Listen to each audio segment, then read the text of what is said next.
ಸ್ನೇಹಿತರೆ, ನೀವೀಗ ನೋಡುತ್ತಿರುವುದು ಕನ್ನಡದಲ್ಲಿ ಸಾಲಿಡ್ ಎಡ್ಜ್ ಟ್ಯುಟೋರಿಯಲ್ಗಳ ಸರಣಿ. ನಮಸ್ಕಾರ ಸ್ನೇಹಿತರೆ, ಕ್ಯಾಡ್ ಕ್ಯಾಮ್ ಕನ್ನಡ ಚಾನೆಲ್ನ ಇನ್ನೊಂದು ಸಂಚಿಕೆಗೆ ನಿಮಗೆ ಆತ್ಮೀಯವಾದ ಸ್ವಾಗತ. ನಾನು ನಿಮ್ಮ ನಿತಿನ್ ಹೆಗಡೆ. ಸ್ನೇಹಿತರೆ, ಈ ಸಂಚಿಕೆಯಲ್ಲಿ ಎಲೆಕ್ಟ್ರಿಕಲ್ ವೈರಿಂಗ್ ನಲ್ಲಿ ಬರುವ ಜಂಕ್ಷನ್ ಬಾಕ್ಸ್ ಅಥವಾ ಗ್ಯಾಂಗ್ ಬಾಕ್ಸ್ ನ ಮಾಡೆಲ್ ಅನ್ನು ಕ್ರಿಯೇಟ್ ಮಾಡೋಣ. ಇಲ್ಲಿ ನೋಡಿ, 3 ಆರ್ಥೋಗ್ರಾಫಿಕ್ ವ್ಯೂಗಳನ್ನ ಕೊಟ್ಟಿದ್ದಾರೆ. ಇದು side view, front view, top view, ಜೊತೆಗೆ ಐಸೋಮೆಟ್ರಿಕ್ ವ್ಯೂ ಕೂಡ ಕೊಟ್ಟಿದ್ದಾರೆ. ಈ 3 ಆರ್ಥೋಗ್ರಾಫಿಕ್ ವ್ಯೂಗಳನ್ನ ನೋಡಿದಾಗ ಇದೊಂದು 100x100 ಸ್ಕ್ವೇರ್ ಬಾಕ್ಸ್. ಅದರ ದಪ್ಪ ನೋಡಿ 50 mm ಇದೆ. ಇದನ್ನು 2 mm ಥಿಕ್ನೆಸ್ ಇರುವ ಪ್ಲೇಟ್ ನಿಂದ ಮಾಡಿದ್ದಾರೆ. ಅದಾದ ನಂತರ ಇಲ್ಲಿ ನೋಡಿ, 4 ಕಡೆ ವೈರಿಂಗ್ ಗೋಸ್ಕರ ಹೋಲ್ ಗಳನ್ನ ಮಾಡಿದ್ದಾರೆ. ಅದರ ಡಯಾಮೀಟರ್ ನೋಡಿ 25 mm ಅಂತೇಳಿ ಅದನ್ನು ಕೊಟ್ಟಿದ್ದಾರೆ. ಅದು ಮಧ್ಯದಲ್ಲಿದೆ. ನಂತರ ಈ ಜಂಕ್ಷನ್ ಬಾಕ್ಸ್ ಗೆ ಸ್ವಿಚ್ ಬೋರ್ಡ್ ಅನ್ನು ಫಿಕ್ಸ್ ಮಾಡ್ಲಿಕ್ಕೋಸ್ಕರ ಇಲ್ಲಿ ಮತ್ತೆ ಇಲ್ಲಿ 10 mm by 10 mm ವಿಡ್ತ್ ಹಾಗೂ 3 mm ಥಿಕ್ನೆಸ್ ಇರುವ ಅರೇಂಜ್ಮೆಂಟ್ ಮಾಡಿದ್ದಾರೆ. ಕೊನೆಯಲ್ಲಿ ಈ 4 ದಿಕ್ಕಿನಲ್ಲಿ 2 mm ರೇಡಿಯಸ್ ಇರುವ ಫಿಲೆಟ್ ಇದೆ. ಈಗ ಸಾಲಿಡ್ ಎಡ್ಜ್ ಸಾಫ್ಟ್ವೇರ್ ಅನ್ನು ಓಪನ್ ಮಾಡೋಣ. Solid part, protrusion, front plane ಅನ್ನು ಸೆಲೆಕ್ಟ್ ಮಾಡೋಣ. ಈಗ ರೆಕ್ಟಾಂಗಲ್, ಒಂದು ರೆಕ್ಟಾಂಗಲ್ ಕ್ರಿಯೇಟ್ ಮಾಡಿ. ಈಗ ಕನೆಕ್ಟ್ ಅನ್ನು ಉಪಯೋಗಿಸಿಕೊಂಡು ಇದರ ಮಿಡ್ ಪಾಯಿಂಟ್ ಇಲ್ಲಿಗೂ ಹಾಗೂ ಇದರ ಮಿಡ್ ಪಾಯಿಂಟ್ ಇಲ್ಲಿಗೂ ಕನೆಕ್ಟ್ ಮಾಡಿ. ಸ್ಮಾರ್ಟ್ ಡೈಮೆನ್ಷನ್ ಇದು 100, ಜೊತೆಗೆ ಇದು ಕೂಡ 100.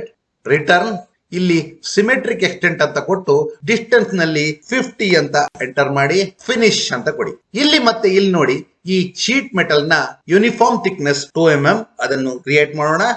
ನೋಡಿ, ಥಿನ್ ವಾಲ್ ಕಾಮನ್ ಥಿಕ್ನೆಸ್ ನಲ್ಲಿ 2 mm ಅಂತ ಎಂಟರ್ ಮಾಡಿ.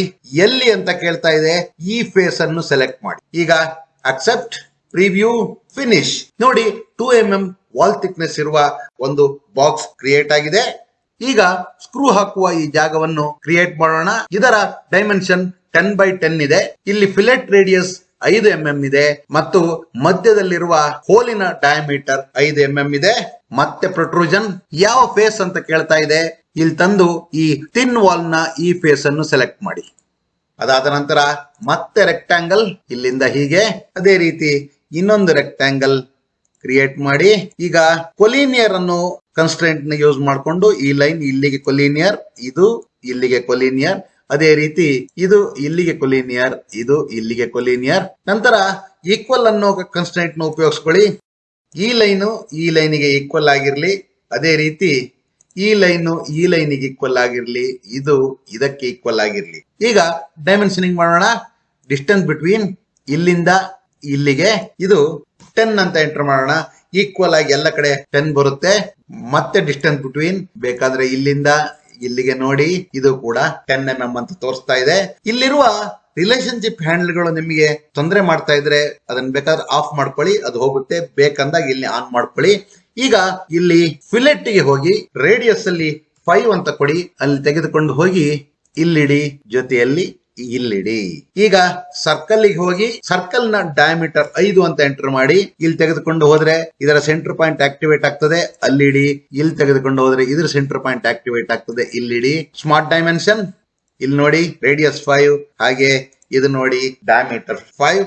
ಇದರ ಥಿಕ್ನೆಸ್ 3 mm ನೆನಪಿರ್ಲಿ. ಈಗ ರಿಟರ್ನ್ ಅಂತ ಕೊಡಿ. ಡಿಸ್ಟೆನ್ಸ್ ನಲ್ಲಿ 3 ಅಂತ ಎಂಟರ್ ಮಾಡಿ ಒಳಭಾಗಕ್ಕೆ ತೋರಿಸಿ ಫಿನಿಶ್ ಅಂತ ಕೊಡಿ. ಈಗ ಇಲ್ಲಿರುವ 4 ಹೋಲ್ ಗಳನ್ನು ಮಾಡೋಣ. ಇದರ ಡಯಾಮೀಟರ್ ನೋಡಿ 25 mm. ಅದು ಮಧ್ಯದಲ್ಲಿ ಬರುತ್ತೆ ಅಂತೇಳಿ ಈ ಸೈಡ್ ವ್ಯೂ ಮತ್ತು ಟಾಪ್ ವ್ಯೂ ಗಳಲ್ಲಿ ನೋಡಿದ್ರೆ ಗೊತ್ತಾಗುತ್ತೆ. ಈಗ ಕಟ್ಔಟ್ ಯಾವ ಪ್ಲೇನ್ ಅಂತ ಕೇಳ್ತಾ ಇದೆ. ಈ ಪ್ಲೇನ್ ಅನ್ನು ಸೆಲೆಕ್ಟ್ ಮಾಡಿ. ಸರ್ಕಲ್ ಡಯಾಮೀಟರ್ ನಲ್ಲಿ 25 ಅಂತ ಎಂಟರ್ ಮಾಡಿ ಇಲ್ಲಿ ತಂದಿಡಿ. ರಿಟರ್ನ್ ಅಂತ ಕೊಡಿ. ಇಲ್ಲಿ ಥ್ರೂ ವಾಲ್ ಅಂತ ಕೊಟ್ಟು ಕೆಳಭಾಗಕ್ಕೆ ತೋರಿಸಿ ಫಿನಿಶ್.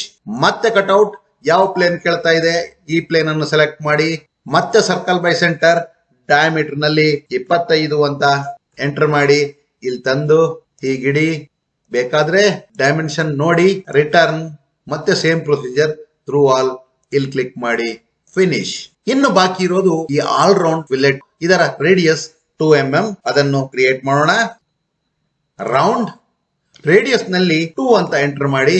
ಎಲ್ಲಿ ಅಂತ ಕೇಳ್ತಾ ಇದೆ, ಈ ಲೈನ್ ಅನ್ನು ಸೆಲೆಕ್ಟ್ ಮಾಡಿ, ಜೊತೆಯಲ್ಲಿ ಈ ಲೈನ್ ಸೆಲೆಕ್ಟ್ ಮಾಡಿ, ಈ ಮೇಲಿರುವ ಲೈನ್ ಅನ್ನು ಸೆಲೆಕ್ಟ್ ಮಾಡಿ. ಬೇಕಾದ್ರೆ ಸ್ವಲ್ಪ ತಿರುಗಿಸಿ ಈ ಲೈನ್ ಅನ್ನು ಸೆಲೆಕ್ಟ್ ಮಾಡಿ. Accept, preview, finish, control I. ಈಗ ನಿಮಗೆ ಪ್ಲೇನ್ಗಳು ಬೇಡ ಅಂತ ಹೇಳಿದ್ರೆ ಎಡ್ಜ್ ಬಾರಿಗೆ ಹೋಗಿ ರೈಟ್ ಕ್ಲಿಕ್ ಮಾಡಿ ಹೈಡ್ ಆಲ್ ಹೊಡೆದು ರೆಫರೆನ್ಸ್ ಪ್ಲೇನ್ ಅಂತ ಕೊಡಿ. ಆಗ ಆ ರೆಫರೆನ್ಸ್ ಪ್ಲೇನ್ಗಳು ಹೋಗ್ತವೆ. ಈಗ ಬೇಕಾದ್ರೆ ಮತ್ತೆ ಕಂಟ್ರೋಲ್ ಐ ಅಂತ ಹೊಡಿರಿ, ಐಸೋಮೆಟ್ರಿಕ್ ವ್ಯೂ ದೊಡ್ಡದಾಗಿ ಬರುತ್ತೆ. ಸ್ನೇಹಿತರೆ, ಇಲ್ಲಿಗೆ ಈ ಟ್ಯುಟೋರಿಯಲ್ ಮುಕ್ತಾಯವಾಗಿದೆ. ಈ ಟ್ಯುಟೋರಿಯಲ್ ಅನ್ನು ಅತ್ಯಂತ ಸುಲಭವಾಗಿ, ಸರಳವಾಗಿ, ತ್ವರಿತಗತಿಯಲ್ಲಿ ಮಾಡಿದ್ದೇನೆ ಎಂದು ನನ್ನ ನಂಬಿಕೆ. ಈ ಟ್ಯುಟೋರಿಯಲ್ ನಿಮಗೆ ಹೇಗನಿಸ್ತು ಅಂತೇಳಿ ಕಾಮೆಂಟ್ ಮುಖಾಂತರ ತಿಳಿಸಿ. ನನ್ನ ಚಾನೆಲ್ಗೆ ದಯವಿಟ್ಟು ಸಬ್ಸ್ಕ್ರೈಬ್ ಆಗಿ. ವಂದನೆಗಳು, ಧನ್ಯವಾದಗಳು. ಮತ್ತೊಮ್ಮೆ ಭೇಟಿಯಾಗೋಣ.